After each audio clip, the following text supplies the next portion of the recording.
Pre planned করা হয়েছে, যেখানে হিন্দু মোর দ্যান 50%, সে জায়গা কিন্তু আনটাচড, সে জায়গায় হাত দিতে দেয়নি, পরে দেবে। আপাতত এই বছরের ফার্স্ট কোয়ার্টার বা সেকেন্ড কোয়ার্টার চলছে, এপ্রিল, এখন এটা হয়ে গেল, এখনো তো অনেকগুলো কোয়ার্টার বাকি।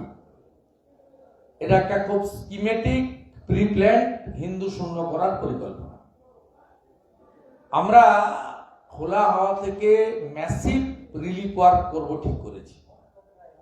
বাড়ি বানিয়ে দেওয়া, টিন অ্যাসবেস্টার দেওয়া, দোকানগুলো থেকে যা চলে গেছে সেগুলো ফিরিয়ে দেওয়া, এবং এর জন্য আমরা আমাদের ট্রাস্টিতে সিদ্ধান্ত হয়েছে, বাকিটা আমি বলার পরে লাস্টে স্বপনদা 2-4 মিনিট বলে কনক্লুড করবেন। আমরা আজকে দুজনকে খোলা হওয়ার অ্যাকাউন্ট থেকে দুটো চেক তুলে দিচ্ছি। একটা এই যে দেখছেন, এইটার সঙ্গে ওয়াকফের কি সম্পর্ক ছিল? এই যে আপনার গণেশ ঘোষ, এই গণেশ ঘোষের সঙ্গে এই যে বসে আছেন আপনি, তো দেখুন এর 5 লক্ষ টাকা পুড়িয়েছে মমতা ব্যানার্জি। প্লিজ বলুন তো, এই ভদ্রলোকের এই 5 লক্ষ টাকার সঙ্গে ওয়াকফের কি সম্পর্ক আছে বল, আমি জানতে চাইছি।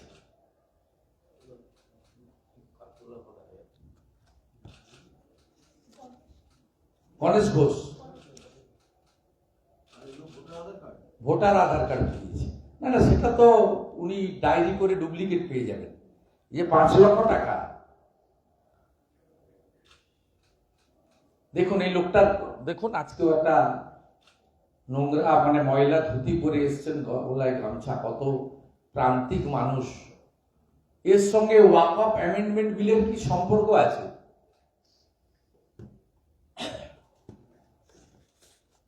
দেখুন এগুলো তো, এটা আমরা তুলে দিচ্ছি, আমি তুলে দিচ্ছি, আর স্বপনদা তুলে দেবেন। ছায়া সিংহ বিড়ি শ্রমিক, বিড়ি বাঁধেন, তার মেয়েকে বিয়ে দেবেন বলে উনি 1.5 লক্ষ টাকা জমিয়েছিলেন, ওটা নিয়ে চলে গেছে মমতা ব্যানার্জির। সেগুলো তো হবেই, আপনার নগদ ক্যাশ নিয়ে গেছে 1.5 লাখ টাকা, সেটা হচ্ছে ঠিক, আপনি পরে বলে দেবেন মা। আপনি বলুন, এই মহিলাটাকে লক্ষ্মীর ভান্ডার দিয়ে কি আপনার দায়িত্ব খালাস? আপনি আপনার যে শান্তির দল, শান্তি বাহিনী, আপনার শান্তি বাহিনী এর বাড়ি থেকে 1.5 লক্ষ টাকা নিয়ে গেছে, উনি তিলে তিলে জমিয়েছিলেন বিড়ি শ্রমিক, একদিনে জমাতে পারেননি, অনেক বছর লেগেছে। মেয়েকে উপযুক্ত পাত্রের সঙ্গে বিয়ে দেবেন বলে তার প্রস্তুতি নিয়েছিলেন। এদের চোখের জল, আপনি বলেন বাংলার মেয়ে,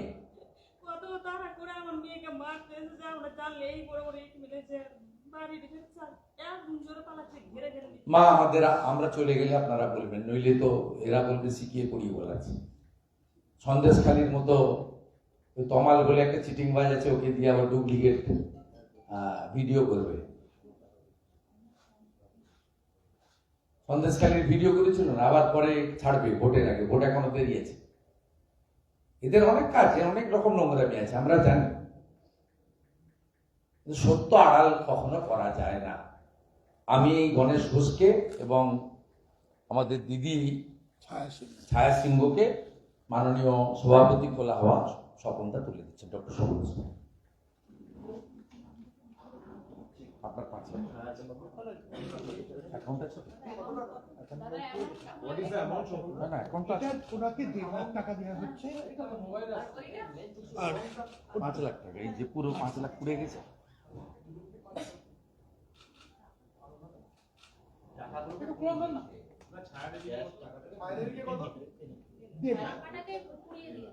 হ্যাঁ, এই টাকাটা আর কি করবে? নাম্বার দিলে তো ডুপ্লিকেট পাবে, নাম্বার পাবে কোথায়? এই টাকাটা নাম্বার দিলে তো ডুপ্লিকেট পাবে, নাম্বার কোথায়? দেখুন না কি অবস্থাতে এত দূর থেকে এসছেন, একটা গলায় গামছা আর একটা ধুতি পরে। বাবু রাখ, ঢুকিয়ে দিন। মার অ্যাকাউন্ট আছে তো?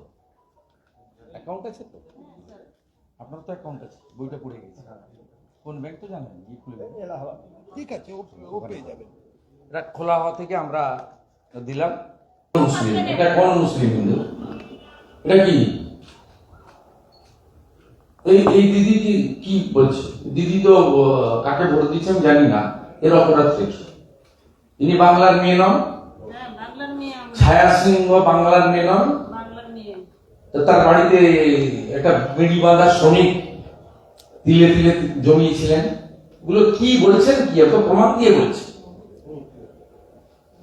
ওরা হিন্দু শূন্য করতে চায়, ওরা হিন্দুদের 50% নিচে নামাতে চায়,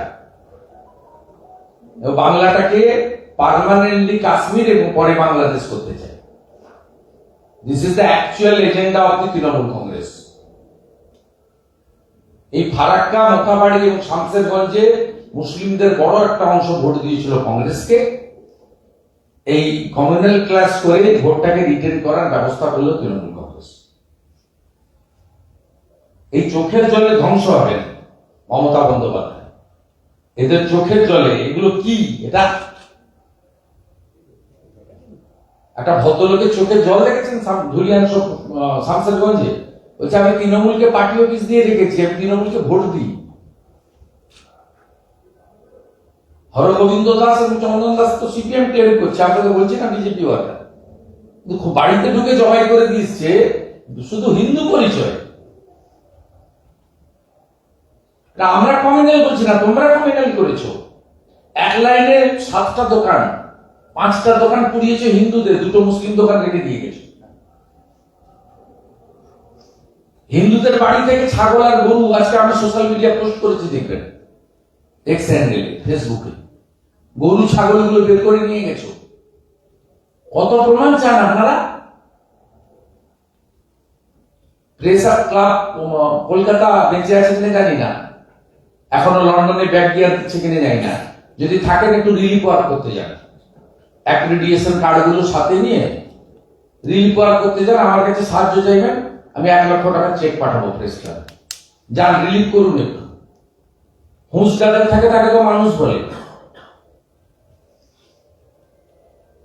পরে না 26-এ বলবেন মমতাকে ভোট দিন, আপাতত গিয়ে রিলিফ ওয়ার্ক করুন না। বলছি, যেগুলো উদ্বাস্তুদের থাকার জায়গা, সমস্ত জায়গাতে একটা দুরবস্থার পরিস্থিতি তৈরি করে রেখেছে। মানে এটা তো ইচ্ছে করে তৈরি করে রাখা, কি যাতে ওরা পালায়।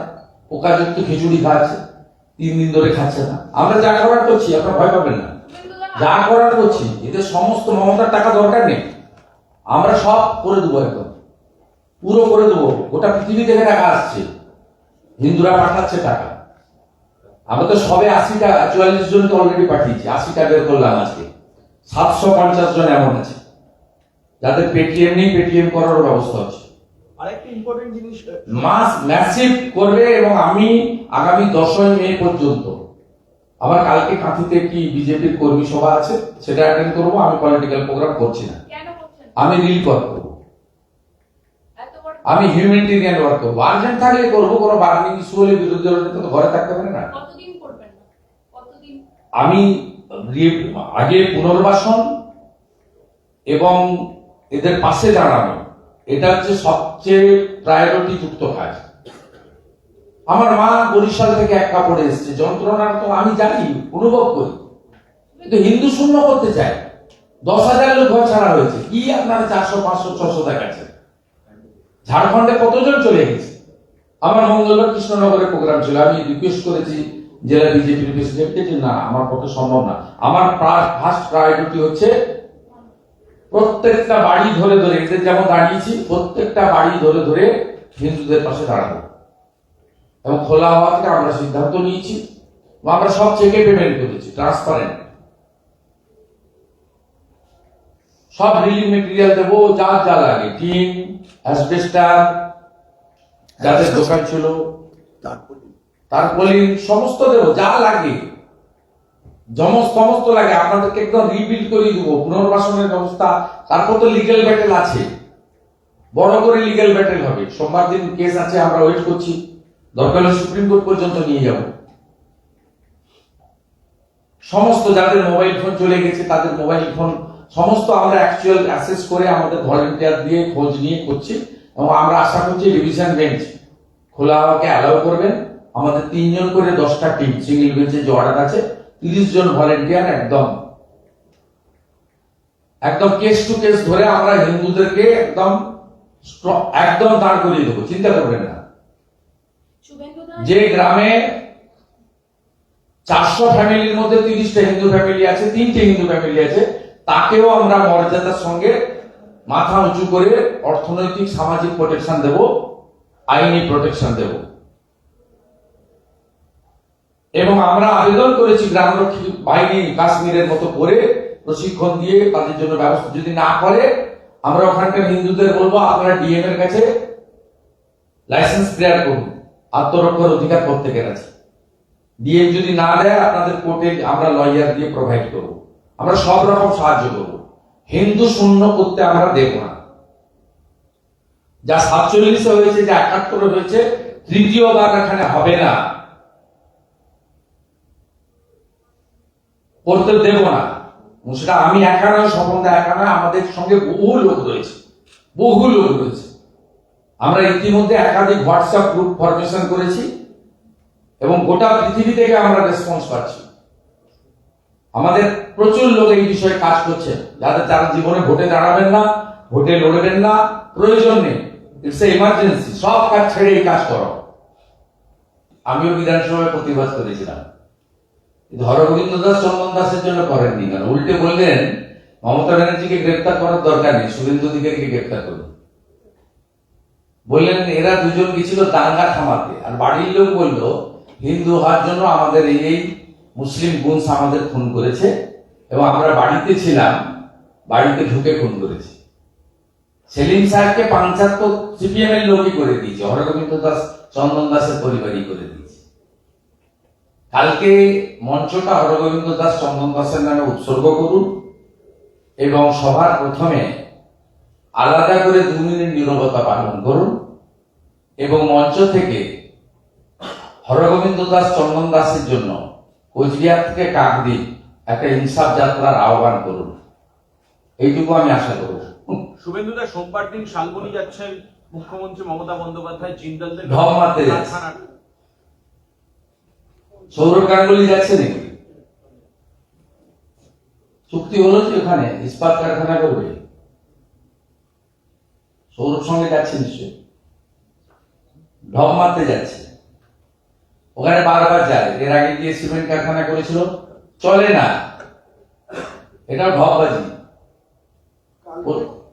গতকাল সৌরভ গঙ্গোপাধ্যায়কে প্রশ্ন করা হয়েছিল, চাকরিহারারা সৌরভ গঙ্গোপাধ্যায়কে পাশে চাইছেন, ওনার বাড়ি গেছে। না, উনি দেখুন আমাদের পশ্চিমবঙ্গের অত্যন্ত সম্মানীয় রত্ন, যেহেতু উনি একটা কমিটমেন্ট করেছিলেন শিল্প গড়বেন, সেই রেফারেন্সে আমি বলেছি, আমি বাকিটা বলবো না। উনি অত্যন্ত আমাদের, ওনার যে একটা বড় দিক রয়েছে ক্রিকেটার হিসেবে, তার জন্য তো আমরা প্রাউড ফিল করি। ওনাকে পলিটিক্সের জটিলতার মধ্যে আমি অন্তত আনবো না। ওনার সঙ্গে আমার গুড রিলেশন, আমি ওনার ফিলসফিটাকে রেসপেক্ট করি, কিন্তু আমি শালবনীর সঙ্গে রিলেটেড বলেই ওনার নামটা তুললাম। যে কালকে সোমবার দিন ওনার ইস্পাত কারখানাটাও 2 বছর হয়ে গেল, ওটাও শিলান্যাস একই সঙ্গে করে দেওয়া উচিত, তাহলে আরো এমপ্লয়মেন্ট জেনারেশন হবে।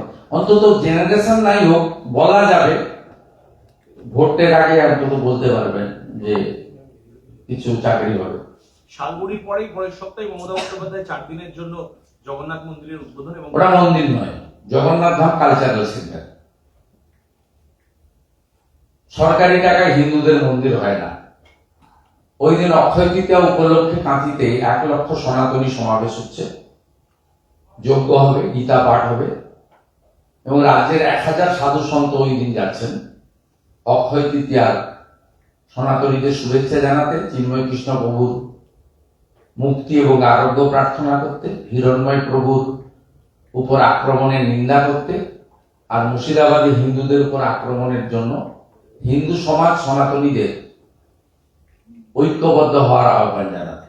আমি তার প্রিপারেশন নিয়ে ব্যস্ত আছি হিন্দু হিসেবে। দাদা 26 তারিখে ব্রিগেডে মুসলিম পার্সোনাল লব তারা ওয়াকফের বিরুদ্ধে জমায়েতে ডাক দিয়েছে এবং ফুলপুরেরও একটা অংশ তাদের সাপোর্ট করছে। আমি মন্তব্য করব, লফুল করলে তো যে কেউ করতে পারে, আর্মি পারমিশন, কলকাতা পুলিশের পারমিশন। কিন্তু আপনারা যে কাণ্ড কারখানাগুলো করেছেন, সিদ্দিকুল্লাহ চৌধুরীর মিটিং এর দিন ধ্বজ খুলিয়েছেন, কোনাতে ঠাকুরের মূর্তির ছবি ছিল কাঁচে, কাঁচের উপরে উঠে লাথি মেরেছেন, কাঁচটা ভেঙেছেন। এই কাণ্ড কারখানাগুলো করেছেন আপনারা। মোটর সাইকেলে শিব মূর্তি লাগানো যাবে না, গাড়িতে ধ্বজ লাগানো যাবে না, ওটা বিজেপির পতাকা ছিল না। আপনি কোনা এক্সপ্রেসে লাথি মেরেছেন শিব ঠাকুরের মূর্তি ছিল বলে। আপনি তারকেশ্বর যাওয়ার লোকেরা যেহেতু তারা ধর্মীয় পোশাক পরে গেছিল, ধুতি ছিল, লাল গামছা ছিল, কাঁধে মাস্ক ছিল, আপনি পড়েয়াতে, এখানে তালতলা থানা পড়েয়াতে বেরিয়ে গাড়ির উপর আক্রমণ করে দিলেন। যে দৃশ্য, যে সিনেমাতে কলকাতায় দেখি, সিনেমা তো নয়, প্র্যাকটিক্যাল সিনেমা, সিনেমা তো আর্টিফিশিয়াল হয়। 3টে ইনসিডেন্ট, কোনাতে শিব মূর্তি থাকার জন্য গাড়ির কাছে উঠে লাথি মেরে দিলেন। এখানে 7 পয়েন্টের কাছে আপনার রামলীলা ময়দান রেখেছে, বাস থেকে ধ্বজ খোলাতে বাধ্য করলেন। আর তালতলা থানা এলাকার পড়েয়াতে তারকেশ্বরে জলযাত্রী যাচ্ছে, তাদের গাড়ির উপর উঠে আক্রমণ করে দিলেন। তাই যদি পারমিশন হয়, তাহলে হিন্দু সমাজকে বলবো, হিন্দুরা তো মারপিট করতে পারবে না, করতে বলবো না, বলবো চুপচাপ বাড়িতে সেদিন থাকবেন। মাথায় সিঁদুর থাকলে পুছে ফেলতে তো বলতে পারি না। বাড়ির উপরে মুখ ফাটিয়ে দিলেন, শুধু গলায় তুলসী ছিল বলে। তাহলে তুলসী থাকলে বেরোবেন না, ব্রিগেড হচ্ছে। টিপ পরবেন না, শিখা রাখবেন না, ধুতি পরবেন না, বাইকে গাড়িতে ধ্বজ লাগাবেন না, শিবের ত্রিশূল, বজরংবলীর ছবি, শিবের মূর্তি রাখবেন না। পারমিশন দিক, পারমিশনটা কলকাতা পুলিশ এবং আর্মি দিলে দেওয়ার পরে মন্তব্যটা করব। 10 তারিখে সিদ্দিকুল্লাহ চৌধুরী যা দেখিয়েছেন কলকাতাতে, ডাক্তার কুণাল সরকারের কথা ধরে বলি, দ্য গ্রেট ক্যালকাটা কিলিং এর থেকেও সমস্ত সীমা লঙ্ঘন করে মন্ত্রগুপ্তের শপথ নেওয়া একজন মন্ত্রী ওপেনলি কলকাতার মানুষকে চ্যালেঞ্জ করে দিয়ে গেছেন যে আমার 15 মিনিট লাগবে কলকাতাকে টাইট করতে। 2000 করে লোক 50টা জায়গায় বসিয়ে আগে জেলাগুলোকে টাইট করি, তারপর কলকাতা টাইট করব। তারপরেও তার বিরুদ্ধে ব্যবস্থা হয় না। আর মুখ্যমন্ত্রী এপাং ওপাং ঝপাং বললে, গন্ধা ধর্ম বললে, মৃত্যু কুম্ভ বললে, আপনি যদি বাক স্বাধীনতার জন্য কিছু পোস্ট করেন, শেয়ার করেন, লাইক করেন, কমেন্ট করেন, সঙ্গে সঙ্গে এই যে আমি যে মামলাটা করেছি, সেই মামলাতে যে পুলিশ রিপোর্ট দিয়েছে রাজ্য সরকার, 11,185টা সাইবার ক্রাইমের কেস করেছে। কেউ ফেক করলে ডিলিট করান বলুন, কিন্তু আমি তো প্রত্যেক দিন মুর্শিদাবাদের করছি যে গণেশ ঘোষ, সেটা ফেক। ছায়া সিংহ দিদি, ছায়া সিংহ ফেক। 11,185টা মোথাবাড়ি থেকে মুর্শিদাবাদ ইনসিডেন্ট নিয়ে যারা পোস্ট করেছে বা আমার পোস্টে শেয়ার করেছে বা আপনার পোস্টে লাইক দিয়েছে বা আপনার পোস্টে কমেন্ট করেছে, বেছে বেছে তাদেরকে করা হয়েছে। এটাই মনোজ বার্মা, রাজীব কুমারের কাজ। তারপরেও বলবেন পশ্চিমবঙ্গে ডেমোক্রেসি আছে, তারপরেও বলবেন রাষ্ট্রপতি শাসন লাগবে না, তারপরেও বলবেন নির্বাচিত সরকার, তারপরেও বলবে এখানে সংবিধান বিপন্ন।